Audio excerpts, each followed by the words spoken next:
I will take 1 or 2 potatoes and I will mash them up.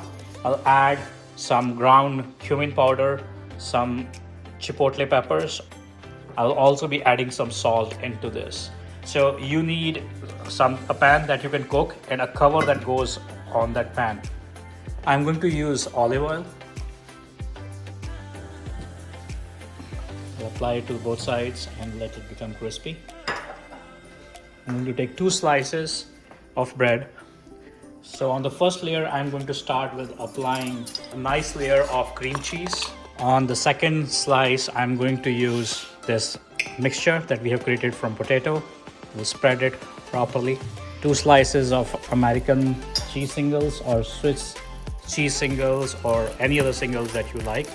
I'm going to add a slice of tomato between these 2 layers. We are just going to go and put it over it, the other side of the sandwich. And now we are going to cook this. I'm going to use butter in this step.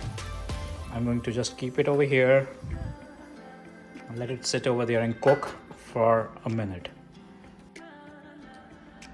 So as the sandwich is ready, we are now going to serve it hot. In your comments, do let me know what is your favorite sauce and how do you like to serve it.